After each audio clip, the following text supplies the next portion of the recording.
Hey, what's up, guys? Welcome to What's up? another episode of Wheel of Movies, and we are fresh off of we reviewed all the Indiana Jones movies because we spun Raiders of the Lost Ark initially for our first episode, and Richie, one of our friends and regulars on the channel, hadn't seen all the movies, so we just thought, well, we'll just review at least all three of the first trilogy right before Dial of Destiny. So we did that. So those are on the channel. If you haven't seen those, go back and check them out. But this time we did a true wheel spin, and the wheel landed on the 1990 classic Flatliners. So we're here to review that today.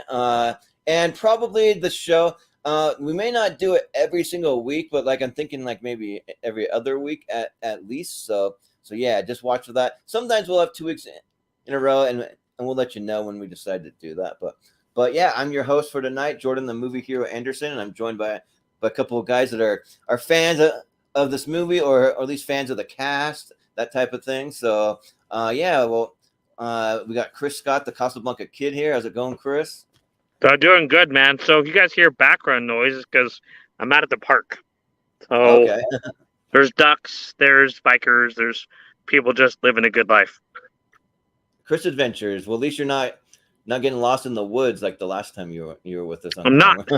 Oh, that's right. Yeah. Yes. Yeah. I So was it was getting good lost in the times. woods last time.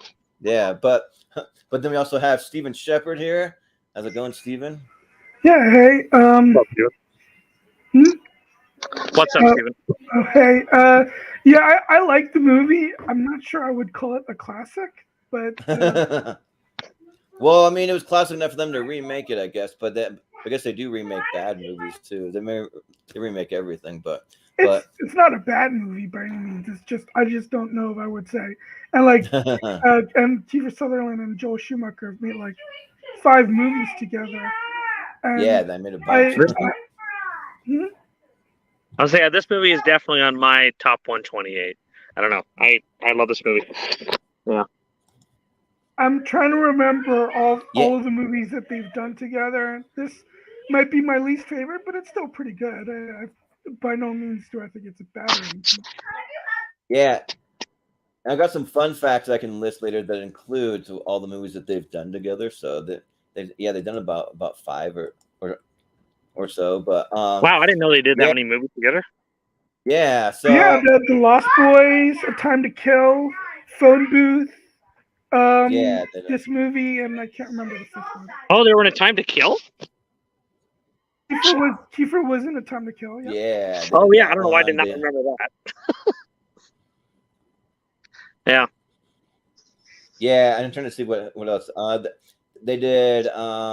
Let's see. I had them here. Phone Booth. They did a movie called 12 that was in 2010, I guess. So, but the prequel to 24. Yeah, right. Or yeah. But I will just say that we'll start off with some non-spoiler stuff. So I'll throw up a little banner, and then when we're ready to do spoiler stuff, because we will talk spoilers eventually, we'll switch it over to spoiler talk. So we'll kind of do it that way. I mean, we had a little debate. I feel like if a movie's 30-something years old, then if you haven't seen it yet, that's on you to get spoiled. But we decided to be fair, and we'll wait to do some spoilers till a little later. So just in case you haven't seen it yet. So yeah, good. But yeah. So and on this movie, it's known for the infamous Kiefer Sutherland. Today is a good day to die. That's kind of how it opens it, and then. The movie, it was released on August 10th, 1990. And we already mentioned that it was directed by Joel Schumacher, who passed away in 2020. He died on June 22nd, 2020 from cancer. It wasn't COVID. It was actually cancer. But and the movie is also produced by Michael Douglas, which is a cool little fact. So he was involved. And you look at the movie, it comes up is a horror sci-fi movie, so that's kind of the genre that we're looking at. But I want to play a little game with you guys. So it's called the box office game. So So do you guys think that this movie Flatliners actually made money at the box office? Do you think it was a hit, or do you think it was a flop, or what do you guys think? So I'm gonna say at probably, I mean, what? So in 1990, I'd say probably at that time. I mean, I'd say maybe there was an increase in questioning of religion and stuff like that, and this movie kind of delves into the concept of like what is life after death. So with everything else going on, I'd say probably yeah. I'd say there definitely was a. I'd say this movie definitely made money in theaters, and dude, that cast is freaking ridiculous. So Yeah. yeah. Well, what do you say, Steven? You know what? Just to be the contrarian, I'm going to say it wasn't a hit.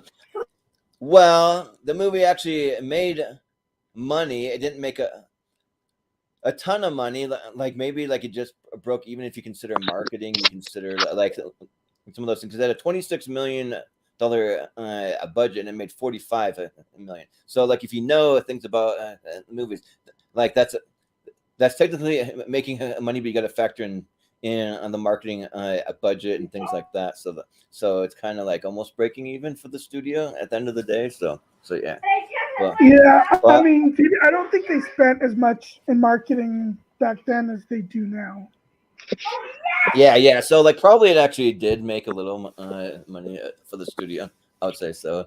Yeah, but speaking of the marketing, I decided I wanted to start these things off with playing the trailer for the movie. So I have it here, so you can check that out. So here you go. I don't want to die. I want to come back with the answers to death and life. I need you to bring me back. I have no interest in watching you kill yourself. Why are you doing this? To see if there's anything out there beyond death. It is reckless, immoral, and unethical. Today's a good day to die. I'm going next. Nobody is going next. It's too dangerous. We can't turn back now. I'm going further. 1,000. 2,000. You're not real. Got her. Don't have her. That's how I paid my dues.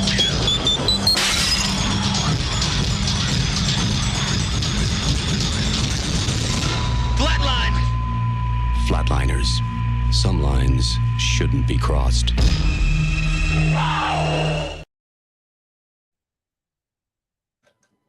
I thought I paid my dues. Yeah. I wonder, like, I'm trying to figure out who that was that like read the ultimate line. Was that actually Keith or Sutherland? Kind of sounded like him.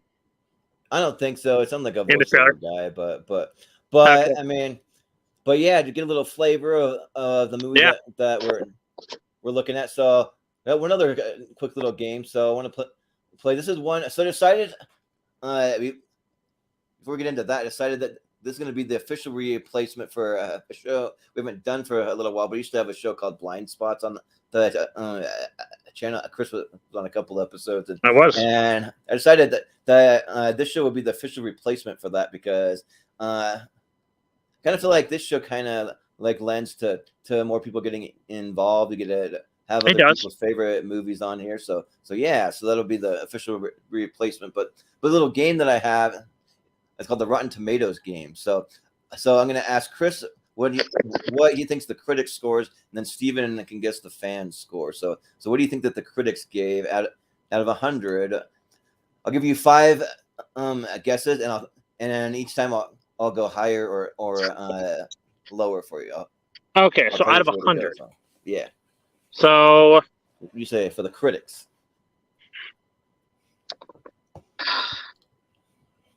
I'm going to say they were probably 70%. So it's actually lower. Okay, so 60. It's lower than that. 40? It's higher than that.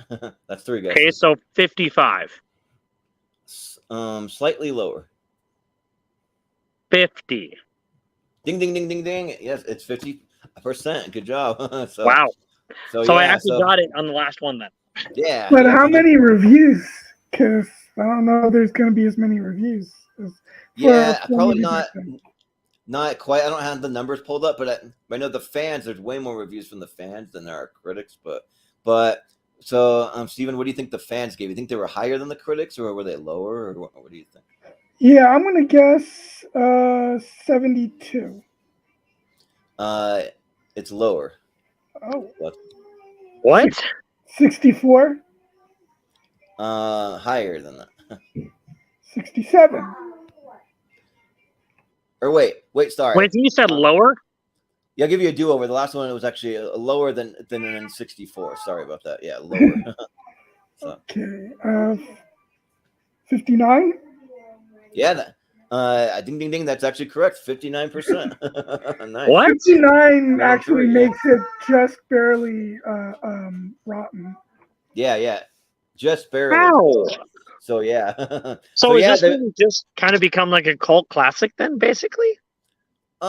sort of like that, because like the reviews weren't super high on it, but slightly made money, and it's interesting enough that the studio thought that they deserved a remake. I mean, the remake's not any good, but Yeah, the remake's terrible. Yeah.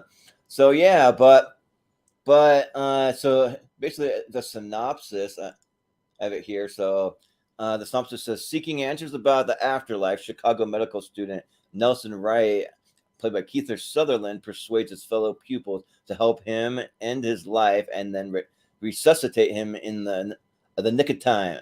Atheist David, played by Kevin Bacon, Playboy Joe, played by William Baldwin, and a troubled Rachel, played by Julia Roberts, also journey into the unknown, looking for meaning in their own lives. As the experiments become more perilous, each is forced to contend with the paranormal consequences of trespassing on the other side. And then also, I'm just adding, and also Oliver Platt is there, but like he's not in the synopsis, but he's there. So yeah, but yeah, we can just kind of I talk about it a little bit. I'll even go over real quick the cast, because I mean that's basically all the cast really. I was gonna go over it, but actually now that I think about it, the synopsis basically mentions all of them, and then I said plus Oliver Except for Platt. Oliver Platt, yeah. There's not really like too many other people in this movie, so I guess that pretty much covers that. But yeah. So I know, Chris, you have it in your top 128. So what do you love about this movie? Like what puts it in your 128? I just feel like it's, and it had been a while since I'd seen this movie, but obviously back then I loved it enough that it went on my 128 and sort of stuck with me. So my buddy Ron gave me this on Blu-ray, but nice. So upon a second rewatch of this, I feel like it just kind of really hit home, because I feel like, and it might just be because of where I am in life, but like it left me questioning like my own beliefs. It made me question like, okay, where is my belief in the church? Where's my belief in the paranormal or the afterlife? What's next? Right. And it's just a powerful movie. Like, I feel like all of these characters, whether they're at medical school or not, I feel like there's at least one of them that I kind of feel like, okay, I'm maybe that character. Yeah. And I feel like to a degree, because, if I have gone to medical school, I'd want to be the best there was. And I feel like that would require me to take the extra step, even at my own expense. Right. So I feel like I would probably be Keith Sutherland's character. Yeah. No, totally. That totally makes sense. And I know, Steven, you've seen the movie before. I mean, you said you like it. I mean, like, is it kind of like middle of the road for you, or as far as like how much you like it, or like what do you think? I think it's a really solid movie. Good acting and compelling story. I don't know. I just don't think it's great. Yeah, right. Like if I'm like comparing it like to Joel Schumacher's filmography, it's obviously nowhere near as bad as his worst, like Batman and Robin. Oh yeah, it's no Batman and Robin. But it's not up there with my favorites of his too, like Falling Down. Oh yeah, Falling Down is in my 128. That movie's awesome. Yeah. Also, you guys you brought it up you brought it up with the one-word titles for the 2000s, but he did a movie called Tigerland, which I think is also up there as one of his best. Oh yeah, I never even heard of that movie until I was doing research on it. But yeah, that movie is so good. It sounds interesting. I'll have to check it out sometime. I didn't know there was a Joel Schumacher movie, so that's cool. Yeah, because for me, I just watched this for the first time. I'd never seen it before. I had heard about it, and definitely sounded like an interesting concept. But yeah, I really liked it. I thought that there's a really cool like concept, a really creepy vibe to it. Yeah, just like what if you could glimpse into the afterlife and like see a little bit of like what happens in the afterlife, and like that might answer a lot of questions that might change your whole outlook on life depending what you see. But and also like if you come back, would you even be able to remember it? Because obviously in the movie they all remember what they see. But yeah, I was just gonna play like what Austin likes to call the director filmography game with Joel Schumacher, because he actually has mostly a good filmography. But I mean, he's done so he started out with a couple of things that I'd never heard before, probably just some like TV movies, I think. But his like most notable one, the big one, was St. Elmo's Fire. So my dad worked on that one. Oh, cool! That's awesome. So maybe he's even met Joel Schumacher. That'd be cool. Probably did, yeah. But yeah, he told me stories about watching his kids roll around in this truck in between shooting and hanging out. How close they were. Oh, nice. Kids. That's cool. Yeah, and then he did The Lost Boys, and then obviously his Flatliners kind of falls in between that. He did Dying Young. He went to Falling Down, and then he of course did Batman Forever and Batman and Robin. In between that, he did A Time to Kill. So he's done that. He did the Nick Cage movie 8mm. That's a really good movie too, actually. Yeah, the movie is so weird. Well, I guess it was weird because I saw it with my parents, so that is a really awkward movie to see in theaters. Your parents. It's another blind spot. I've never seen it, but it's a really dark movie. Yeah, it's like a porn exploitation film, basically. I mean, he's trying to investigate this snuff film, whether it's real or not. Yeah. And then he did Tigerland, and then there's a couple kind of questionable ones with Bad Company and Phone Booth. I mean, I like Bad Company a lot, actually, and I love Phone Booth. I think it has a cool twist. Bad Company's like a guilty pleasure, you know. It's not necessarily a good movie, but you know, Chris Rock and Anthony Hopkins are fun together. Yeah. Then I think that's what it is. Yeah, because the cast is fun. He did the live action Phantom of the Opera, so he did that. Oh, that movie was awesome. Yeah, that movie I actually really like. Yeah, is that with like Gerard Butler? I think. Yes. Yeah. He also did the number 23, which I think is pretty terrible. Ooh, the number 23 is great. Yeah, that movie's terrible. I didn't like it either. But yeah, then he did the other movie with Kiefer Sutherland, 12. I've never heard of it, but he did that. He did Trespass, and then his most recent thing before he passed away, he directed a few episodes of House of Cards on Netflix. So yeah, that's pretty much it. His filmography there, but yeah, but I had a voiceover actor teacher that actually appeared in a few episodes of House of Cards. Oh, that's cool. That's awesome. Nice. Right on. Yeah.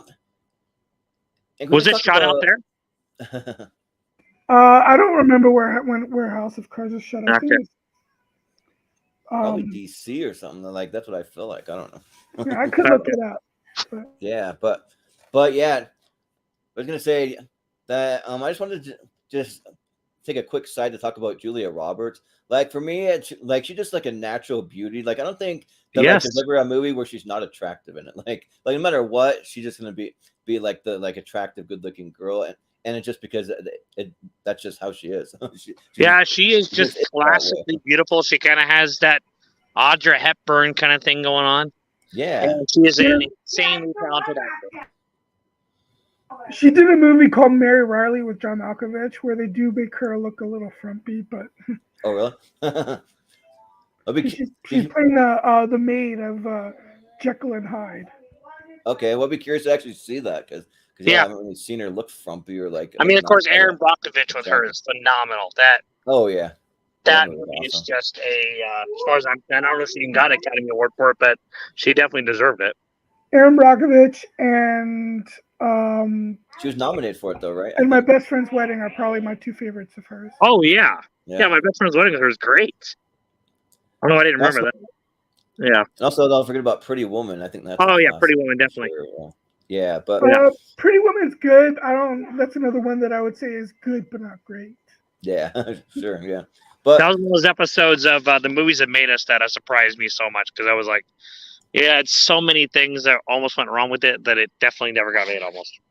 Yeah, right. It's better. It's pretty. I will say it's better than the other Julia Roberts, Richard Gere collaboration, Runaway Bride, which starts off well, but gets corny and unbelievable in the third act.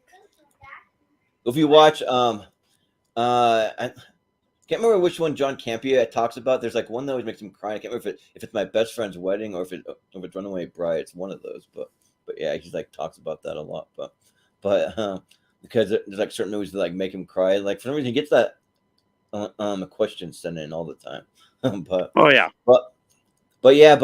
kind of get into the movie. So you kind of start out where like Kiefer Sutherland's kind of the one that like comes up with the idea of like these guys to essentially be killed and then come back from the dead a few minutes afterward to get a glimpse of the afterlife, and he has to convince Kevin Bacon and William Baldwin and the whole crew, Julia Roberts, Oliver Platt, to come help him with it, and like they're very skeptical, especially Kevin Bacon. He doesn't want to really be part of it, and then but he kind of thinks that he might be able to find a link between life and death and kind of get some kind of insight into that. That might be a pretty groundbreaking thing, but it's like some pretty dangerous territory. 'Cause I know me, like I don't think I would ever do that. Like that's a little too like sketchy, kind of crossing the line for me. But I don't know. So, but feel free, you guys, to just jump in whenever you want. I'm just kind of just over some of the movie and like plot points and like I loved how, because like you said, he eventually talked him into it, but I loved how sort of grounded and real it felt, because a lot of them pushed back, like Kevin Bacon. Sure, they were friends, but he's like, man, I don't know what I want to do that, and that felt very real to me, because part of them obviously they're all in school and everything, and they want to be involved with something big, but they're not sure they want to risk it all. Right. So I mean, if they get caught, they're probably going to prison. They're definitely being kicked out of school. Not just if they get caught, but if things go wrong. I mean. Oh yeah, things go wrong. Exactly. What if they die? Dead. Yeah, you're right. Yeah. So. Yeah, and I think Kiefer always plays obsession really well. It kind of reminds me also, when, and I don't know if you ever saw The Vanishing that he did with Jeff Bridges, and how he's obsessed with finding out what happened to his missing girlfriend. Okay, nice. Yeah, that movie is great with him. Yeah, Kiefer Sutherland. Yeah, like I always see him in a lot of kind of like sort of conspiracy type movies, or just movies where like he's really trying to figure something out, and like not everyone's always on board with him, but like he's obsessed with it. Yeah, like Rabbit Hole, that kind of thing. Series which I have not watched yet. No, I haven't watched that series either, but I really want to check it out though. Yeah, definitely interesting. Like I've been trying to convince my dad to watch it with it, because he's like big into 24 and that kind of thing. So we're probably gonna watch it. He's trying to wrap up a few other things. I've been kind of watching Jack Ryan with him, so we're like trying to finish the new season, and then we'll maybe get into Rabbit Hole after that. So yeah, but one of the lines that I really like is like there's a line where he's talking to Stephen Baldwin, and like they're talking about the whole process of like whether or not they can do it, and like Stephen, he's like what's gonna happen? Like you cry, you faint, you puke at best, but strictly, I don't think you have the balls to go through with it. And like Kiefer Sutherland, like you just bring the equipment, I'll bring the balls or whatever. Yes. By the way, it's William Baldwin that's in this, not Stephen. Oh yeah, William. Sorry, I had William written at the top, but then on my notes, I'm gonna put Stephen, one of those Baldwin brothers. So there are three brothers? I think there's like there's actually four, I think. There's four? Yeah. I don't know why I didn't know that. Yeah, I've always thought William Bowen was never really that great of an actor, but he's been okay in a couple of movies. Like this movie came out around the same time as Backdraft, I believe, and he's okay in both of these. Oh yeah, Backdraft, yes. Yeah. It was pretty good, but yeah, and then they kind of just get into like the whole setup of like how they're gonna do it, and like there's a lot of stuff where they're like setting up like nitrous on 20 cc's of sodium pentothal or like pentothal or however you say it, and then, like check the body temperature. They're like doing all their little kind of like medical things. They gotta go through all these checks, and then kind of like when they cross over. So of course Kiefer Sutherland's the first one to be the guinea pig to try it out, and then they all see some like kind of dark things like involving like past mistakes or like past things in their lives. But then when they come out of it, they're like asking, like talking about how they're feeling feelings of comfort. And so like I never could really tell if they were lying about it or like they like see that, but they're still feeling feelings of comfort. I don't know, but they're like talking about that. So it's kind of interesting. I mean, I feel like to a degree, I mean, obviously what they went through was startling, but then they come back and they're back in this world. So, I mean, like I'm not trying to give anything away, but you know, when Kiefer Sutherland experiences what he does in the truck, he's still trying to hang on to some kind of semblance of like, okay, I'm alive now. Yeah. You know, and I think maybe he knows some of it, but I don't think he remembers all of it though. Yeah. Well, but yeah, that whole way they filmed that is beautiful. Oh yeah, like it looks really, really cool. Yeah, like I didn't expect this movie to be as dark as it was. A lot of dark, kind of creepy images, and like the like lighting's kind of dark and kind of like the whole tone. And the music is incredible. Oh yeah. Which I meant to look up the composer, but the music's really good though. But yeah, like that just kind of makes me think, because he like comes out and like he like tells them that he's feeling comforted, and like who knows if he really is, because like later on, the one where he thinks about it, he starts to have these hallucinations, and he starts to kind of panic a little bit, and not really feel comforted, like feel pretty like uneasy about the whole thing. But like the thing for me, that like it's just like, imagine if you actually passed over into the next life, and it's like you can maybe see anything. Like you could see something amazing, you could see something horrifying, maybe you see nothing at all. Like we don't really know for sure. But this is one of the things that I like about doing this with you guys, though. I feel like we're like all kind of on like different spectrums as far as like like religious beliefs and like our thoughts on the afterlife, because like I'm very religious, so I do believe in afterlife. Maybe Steven doesn't believe in that quite so much, and then Chris, you might be somewhere in the middle, you know. So I think I'm somewhere in the middle. I mean, I think that you know, and we were kind of talking about this. Obviously, I have not necessarily talk about my grandma here, but my grandma passed away, and and it was a hard thing for me to think about, because it was like, oh, was my grandma just like floating away into nothing? No, I like to think like maybe she went somewhere like peaceful or somewhere happier, you know, and maybe she's spending time with friends and family who she loved. But of course, this movie presents a whole other like, holy shit. Sorry, excuse that word. No, it's just kind of like Joel Schumacher expertly takes that and just is like, nope, you don't know anything, and just kind of sucker punches you, I feel like. In the right way.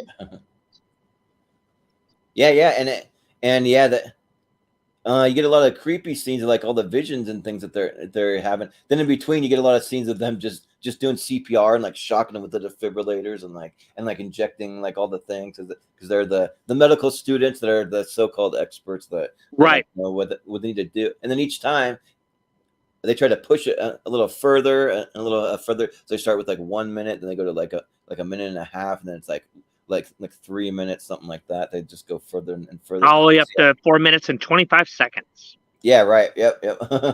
So yeah, like they get pretty far, and like some of the like visions that they experience, like they're like I won't really consider this spoilers because it doesn't really give anything away, but it's you got like William Baldwin seeing things like past relationships, how he treated women really shitty, and like would like say he loves them, and like maybe he really doesn't. And then you have Kevin Bacon having a vision of a little girl he used to bully, and then Kiefer Sutherland has a vision of maybe another kid he kind of bullied too. Like it just, and then Julia Roberts is like having some things with their dad and her family and seeing some crazy things there. So it's kind of like they all kind of feel like they're like this is their a chance to be able to kind of like right all their wrongs in order for these visions to kind of go away and for them to kind of feel at peace or at ease about them, you know. So yeah, and it's an interesting thing. But yet I'm not sure if the movie takes place around Halloween or something, but like they're like trying to do like all these things. There's all these people with costumes and stuff outside, like at one point it does. So yeah, like later on in the movie, yes, it is at Halloween. Okay, yeah. I like all the moment where Oliver Platt is like recording his book. Oh yeah. Yeah, Because I think that was entertaining. yeah. Oh yeah, when he's like like either sitting on the couch or like something. Like, yeah. It's talking into his little voice recorder thing. Yeah, like it's actually kind of cool. It almost made me feel like a narrator of sorts, like sort of. It did. Like for the story. So like I feel like from here on out we might get into some minor spoilers and kind of move in Sure. more heavier. So I'm gonna throw up the spoiler banner. So we'll just so if you have not seen the movie, you don't want to be spoiled, you can tune out now or you can keep watching, whatever you want to do. But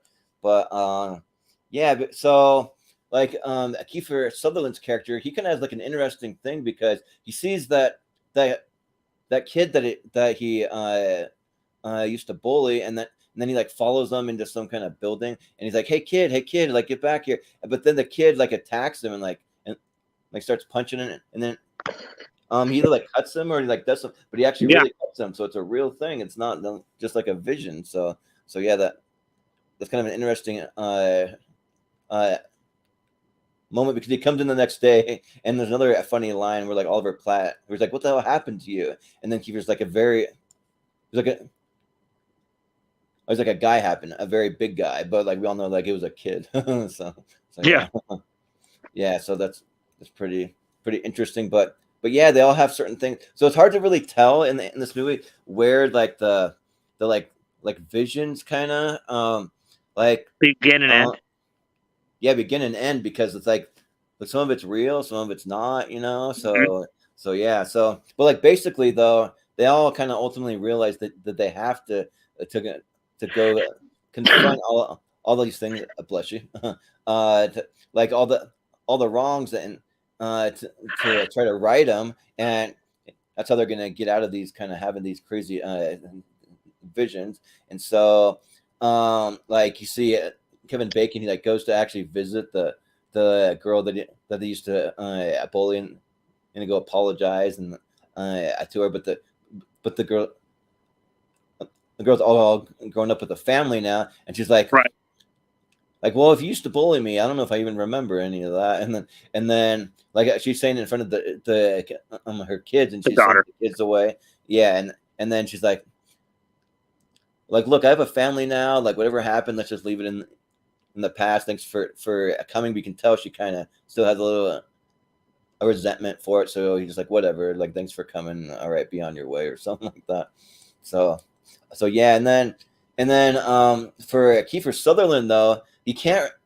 So for him, like he can't really right his wrong because spoiler, like the kid that he was bullying fell out of a tree and he died. So the kid died, and so which is brutal. And then landed on the flipping dog.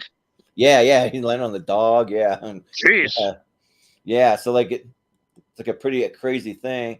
And then for Julia Roberts, like she just has to kind of make amends with her family members, because I guess she had a really bad childhood. Like you see scenes of her dad. He's in the bathroom doing like some like crack from like a spoon or Spoon. And and so like she has to kind of come to terms with it. Because I feel like he can't childhood. quite accept what he's seen in the war. Yeah, right. And that's sort of his way of somehow pushing past that or wiping those thoughts away. Yeah, but so Steven, like, what do you think? Like, were you on board for any of this, or were you kind of like this is all just a bunch of like nonsense or whatever? Like, what do you think? No, I've always considered myself agnostic, but I still like. Okay. I can still get into stories involving the afterlife and heaven. I mean, I love the Robin Williams movie, What Dreams May Come. Oh yeah. It's a very like powerful movie, yeah. And no, I like the idea of these, going into the afterlife and they kind of bring back, the past mistakes from their past, and they have to kind of like either atone for it or get past it, like from the childhood trauma and stuff like that. It's I think pretty interesting and compelling stuff. Yeah, for sure. And I think that so like eventually so here's one thing. So Oliver Platt's character, he's just there to help. He never flatlines. So like even makes the like some kind of like a mention of it. He's like, good thing I never flatlined because like all the things you're going through, like yeah, good thing I didn't do it or something. So yeah, but then eventually though we have Kiefer Sutherland's character, like he kind of realizes that he has to go in and like resolve things within and like the other side or whatever they go to when they die, and they and so he also feels really bad about getting everyone involved with it, so that's part of it. Like he feels like he has to kind of atone for that also. So he apologizes to his friends for getting them involved. He calls up Julia Roberts, apologizes to her, but then kind of like as like a sign, like to kind of clue him in, hey, like I have to go back under, and so I'm just going to do it, and without any of you guys there or not, and so he just goes to do it, and then so their friends finally realize what he's going to do, and by the time they get there, he had been there for like 12 minutes or something like that. Something crazy. So like he'd been there for a really long time. So they just like they try to do whatever they can to bring him back, but at the end, then they just kind of almost give up. They're like, well, like this has been a very long time. Like there's no way you can survive it. And then like, but when he's on the other side, you see some cool stuff where they flip things around the other way, where Kiefer Sutherland, he's the boy up in the tree, and then the other kid keeps bullying him, and eventually he's the one that falls out and he dies. So from falling from the. But that's tree. Not before he says, "Stop it! I'm sorry." Yeah, right. Yeah, so like he does like make his like rights the wrong there, and he. But the thing is though, like I don't really know like what to really think, because I thought that it could have been like interesting like way to go that if his character had just died and like that was the end, like he just died or something like that because like it almost be like the ultimate sacrifice for like atonement to make things right. But I thought that. So sorry, back to the whole where he calls his friends and is like, just I'm doing this, I have to take care of this. You guys are going to be okay now, basically. I definitely choked up watching that scene. Oh, yeah. Because it's like, that is such a powerful, emotional scene, because he's such an incredible actor, and he's so expressive. Right. He's so expressive, because I feel like you genuinely feel what that character is going through in that moment. You feel like that devastation. You feel that. Yeah. Sort of like the dire end. We also feel that it's been weighing on him for so long. What happened to this little boy that he died because of him, because he was bullying him, that like he like if there's any way that he can just like make amends or like put himself at ease for you, like he wants to do it. So yeah, he's gonna go to great lengths to do what he can. Yeah, but of course though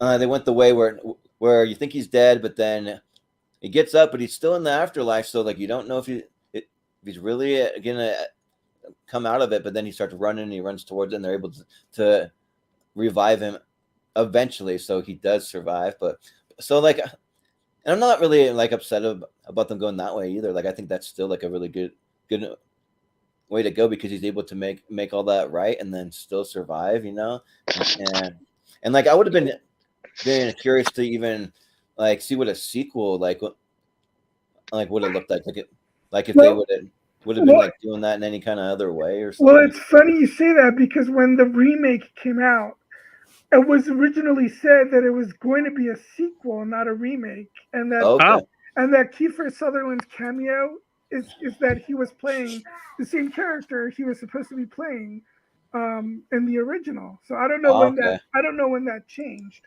because obviously it is a remake, not a sequel. And so that would have been awesome to see where they are now after what they've experienced. Yeah. And I would have way preferred that. Yeah, I'm not sure if they ever try to get anyone else from the movie, or if it's just Kiefer and no one else to make a cameo in the remake. Well, I know Kiefer Sutherland had a hand in writing the remake, so like I don't know. Like, I didn't know that. Interesting. Yeah, he had a hand in it, but I mean, I wouldn't blame it all on him, because it was a team of writers. But the movie wasn't good, so yeah, but they had like a solid effort. I feel like the movie was just really boring at the sequel. Like so the sequel, you had Elliot Page in there, you had Diego Luna, Nina Dobrev, Kiersey Clemens in there. But the thing is, like, I only ever watched part of it, and then I just kind of pieced out when I had something else to go do, and I never came back to. I'm like, I don't really care to go back to that. Like, it wasn't very good. So yeah, but yeah, that's basically like the gist of the movie. I was just gonna bring up some fun facts about the movie that I found here. Let me actually bring up my little tab of the fun facts. So, so originally they were gonna have Val Kilmer and Nicole Kidman star in the movie. So that would have been like a similar vibe, but like different. And Val Kilmer ultimately turned the role down, but Nicole Kidman actually auditioned, and she lost out to Julia Roberts. So Julia beat her for that role. That would have I feel like would have been a much different take than this. Yeah. And then also, like Kidman, I think she's also an amazing actress, but yeah, she kind of is like hit and miss for me. When she's good, she's good. She's really good. But then she has some weird stuff too. So The Others is one of my favorites, and I just found out we're getting a 4K of that one. Oh, nice. Yeah. And then since Joe Schumacher also directed St. Elmo's Fire, that Kiefer Sutherland kind of nicknamed it St. Elmo's Funeral. Like that was his like pseudo nickname for it. So just because like these people could die in it, like that kind of thing. So it's kind of interesting. And then, so Kiefer Sutherland and Julia Roberts were actually a couple on the set during the filming. They dated for a little bit. They were actually engaged to be married. But then Julia Roberts. Oh, yeah, they're going to get married. The day before, like the week before, the week that they were supposed to get married or something. She and that's why there was a big deal when she did Runaway Bride, because she caught off the wedding, and the person that she that she was with was at the time Kiefer's best buddy from The Lost Boys, Jason Patrick. Wow. Yeah. How low can you go? Yeah, and Julia Roberts. Right. Well. Julia Roberts claimed Kiefer Sutherland cheated on her. I mean, I don't know that like what's true and what's not, but that was the big claim though. So who knows? But and the film was inspired. One of the writers had a near death experience where I can't remember. I think it was says that I was just trying to see if it was him that actually died for a little bit, and he came back, or if it was a friend of his, but he had a similar experience in his life that kind of gave him the idea though to do this. So I thought that was cool, but yeah, and of course, like one of the fun facts. I mean, it's kind of like makes sense that they would do it. They went through a lot of training that from like healthcare people and like how to do all this stuff so they could make it look more realistic, like real, and that's why it looked like they were screen. actually know what they're doing. Interesting. Yeah, right. Yeah, but I think that's pretty much all I really got. Oh, I guess just I just want one other thing. So Joe Schumacher did another movie with Julia Roberts eventually. It's called Dying Young, and he just made it just so he could work with Julia Roberts another time because apparently he was really impressed by her. So yeah, he really wanted to just make an excuse to work with her. So yeah. I don't think I've ever seen Dying. So yeah, but that's pretty much it. So let me close up my tab because I'm freezing off. Yeah. That's you, not me. I've never seen it either. So yeah, I have a fair amount of tabs open. Oh yeah. That's definitely me freezing up. I'm getting all kinds of like people from another chat or like spamming the chat for my trivia. But anyways, but yeah. So usually I just like to kind of end it. I'll just give it a score, and so for me, like I thought the movie was good. Like I'm not, well, I'll say good, but not great. But I mean, so I gave it about a 7 out of 10. That's kind of where the movie falls for me. But it's fun to kind of watch it for the first time, and like I'm a big fan of like the entire cast. I like everyone in that movie, and I also liked how they kind of kept it with like a core cast basically, and like just like centered around the 5 of them, and that's right. And that's what it was. So yeah, but I give it 7 out of 10. But Chris, I know it's on your 128, but what would you? So it's on my 128, and I wish I knew offhand where it was on my 128.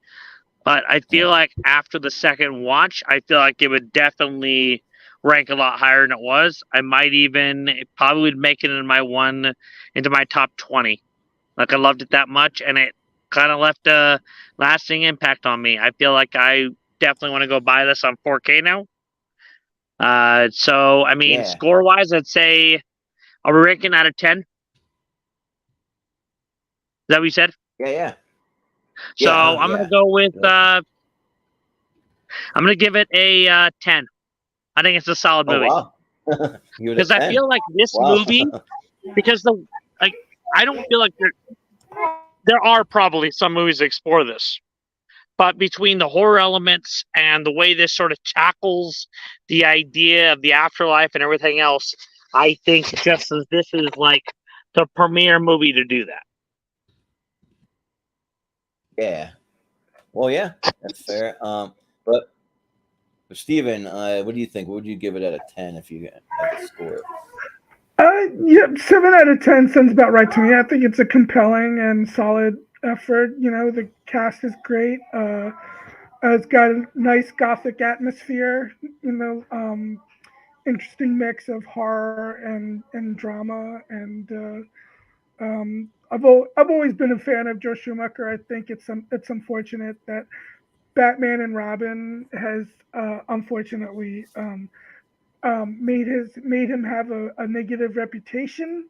Yeah. Because Batman and Robin is every bit as bad as everyone says it is, but it's like forgetting all the other really good and great movies that he's done. And also the fun thing about a movie like this is always going back and recognizing actors you didn't know who they were at the time.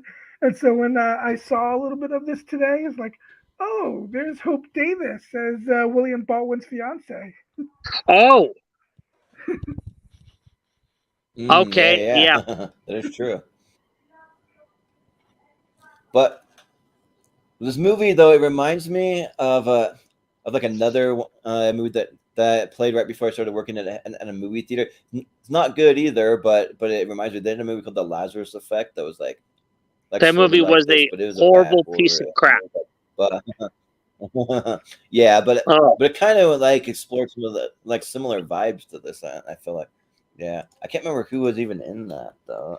I Olivia almost want Wilde to was say in that, Olivia but I Wilde. don't remember who else was in there. Yeah, yeah, I remember seeing that with you, man. yeah, Oh, the movie is painful. yeah. I never saw it.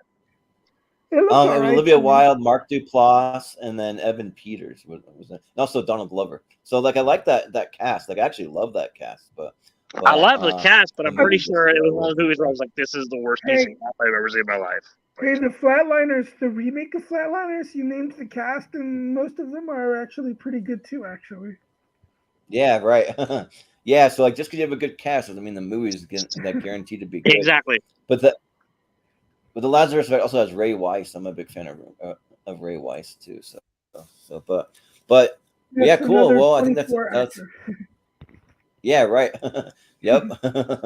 So you can always tie it back because that show had a huge cast. But yeah, that'll do it for us tonight. So we'll be back at it again next week, probably within the next day or two. I mean, well, like so we'll see. Like probably the next day or two, I'm gonna spin the wheel again, and I'm gonna pick out a new movie for Wheel of Movies, and then we'll just kind of see based on everyone's schedule if I can get everyone together. So I want to line it up with like whoever had it on their favorite list, and Right. like probably I'll be on like most of these, but I might not be on every single one. Sometimes Austin might take the reins, or like Jacob or something like that. So Yeah. we'll kind of see. Well, I love being on here for my 128 movie, man. This is a lot of fun to talk Flatliners, and like I said, like I remember liking it, and I probably the first time I saw it, I was probably it was probably a 7. It would have probably been a 7 at that time. Yeah. I mean, but I feel like because of my own life better experiences, it changed. Yeah, that's a pretty good score. So yeah. but yeah, cool. Well, if you have any quick plugs, we can do those, and that'll do it. So Steven, what do you have coming up, or where can we find you? I'll be back here on Friday for the Star Trek. Oh yeah. And for now, that's about it. Oh wait, on Sunday I'll be on Rankum where we're doing Tom Cruise a redo of top 12 Tom Cruise movies. You'll be with me. I'll be on Rankum too. So yeah, we'll both be on there. So cool. I'm actually glad that Malcolm's doing it slightly early because I also have trivia to do it right after that. The Seen and Heard trivia. So we'll see how that goes. We're actually trying out a marathon episode where it's going to be mostly all movie clips. We're going to take an episode break from doing any music because we've had issues with it. I think I'm getting a more ironed out so we don't have issues with it. But it's basically like if you just let it play, it'll cut off the first like 4 or 5 seconds of the song, but you don't have those audio issues that like. But it's really weird that it. But it's really weird that it only does that with the score one, but the clips always play fine. Yeah, they always play fine. Yeah, I don't know what's going on with their audio stuff. I think it's like a newer thing, so hopefully StreamYard's going to iron that out. But Chris, where can we find you? Or what do you have? So over on Twitter. Oh wait, no.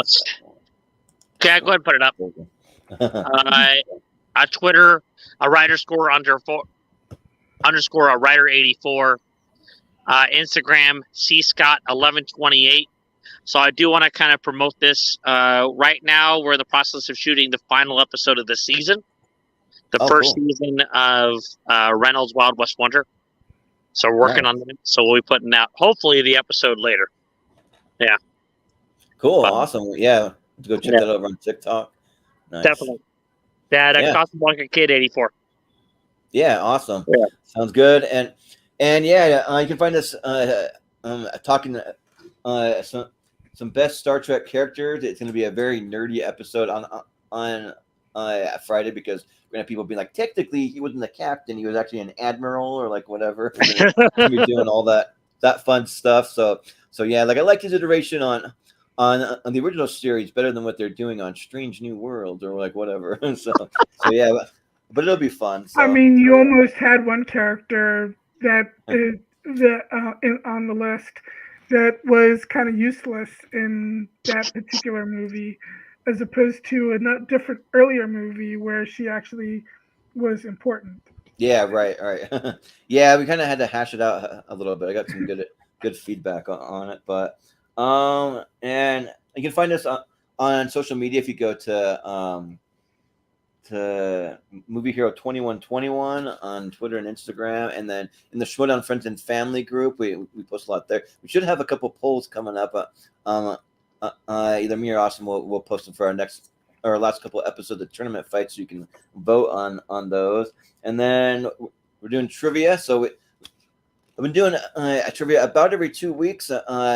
We had 3 weeks in between because of some scheduling issues, but we'll be doing that on Sunday at 9 p.m. Eastern time, so you can tune in for that. And if you'd like to play trivia, just let me know. We're open to having just about anyone on that, or if you like to be on like any episode, just let me know. We got a couple episodes that we keep it pretty tight with just our crew, but there's a few like tournament fights and trivia, that sort of thing. And then we also have a Patreon. If you go to patreon.com/moviehero, you can find all kinds of podcast episodes. We're giving away movie posters. We're doing some fun stuff over there. You can get an extended look at our schedule that's coming up. That's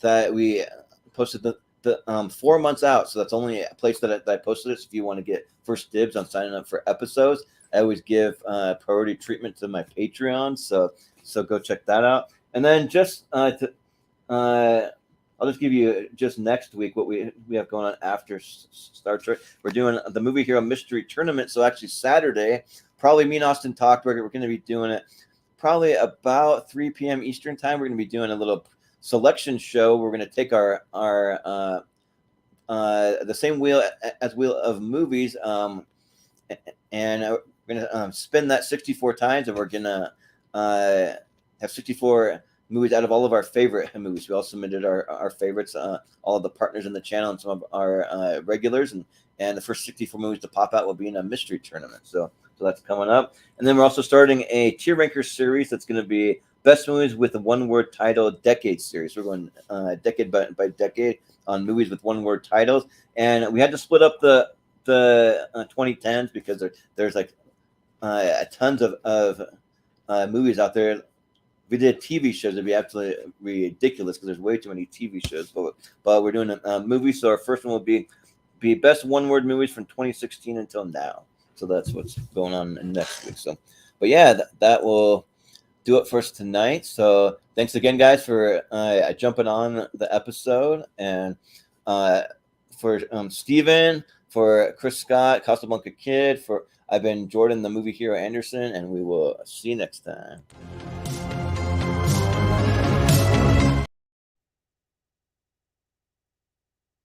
Guys, a lot of fun. Glad I could jump on here for this. Hang on. That went away quick. Sorry. Hold up. I don't know why it went away.